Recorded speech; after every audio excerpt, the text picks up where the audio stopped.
Hello friends, how are you? Welcome to the 17th episode of Gani Sharma Ji. Investment, in my view, is a process. It's a journey. You cannot just forget about your investments and don't do any macroeconomic review, sectoral review, and portfolio review.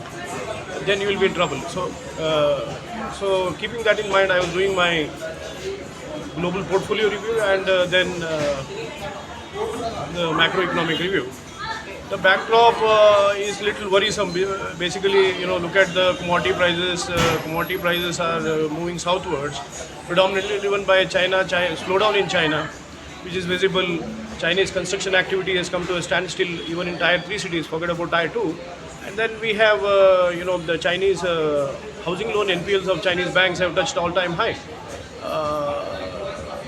So China, I need one session, separate session to explain some more risks, specific risks associated with China. What China can do to the global macro, how it can really change the picture, and why investors should look at that as a big risk.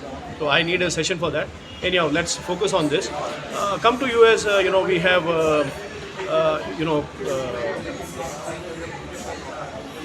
US government borrowing has touched almost $35 trillion, which is around 122% of GDP. Inflation, of course, global inflation is something really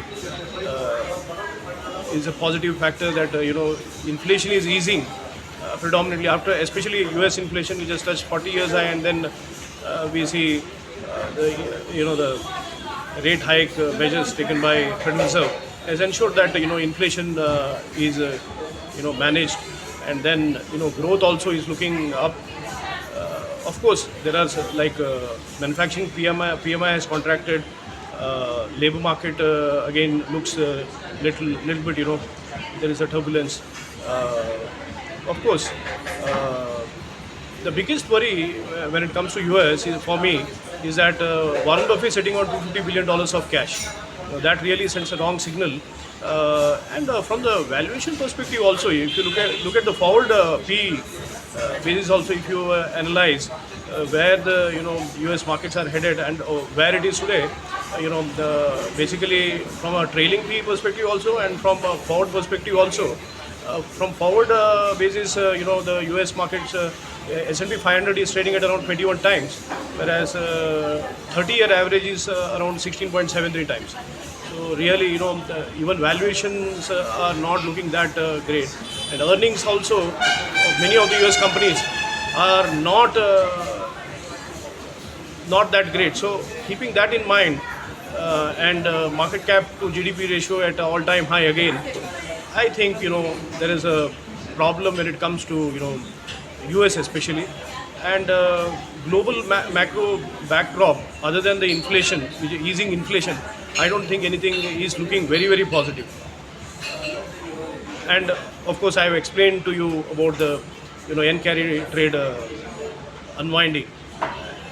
So that anyhow we have discussed. So if I look at my global portfolio, I am sitting on around 63.79% of returns, absolute return again, in Nvidia, 52% return in Compass, around 43.96% return in AMC Entertainment, Broadcom में around 34.51, Apple 30.13, Tesla 27.45, Google 20%, Netflix 19.54, Texas Instruments 17.22, and analog devices 16.73%. Of course, 16.94%. So you can look at like in the last sessions we were discussing about the semiconductor stocks. Two of the semiconductor stocks have already come into my top 10 list in terms of returns, of course. However, I think that this sector can give real, stocks in this sector can do really well over a period of long term. However, your investment approach should be that you invest, on a staggered basis rather than investing at once. Even when it comes to US portfolio, what I do is I, follow a staggered approach rather than investing at once.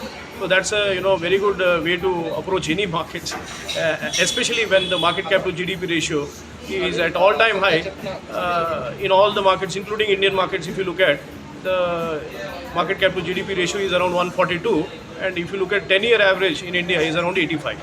So with this positive thought, I just wanted to thank you all. Thank you, bane rahiye. Thanks a lot.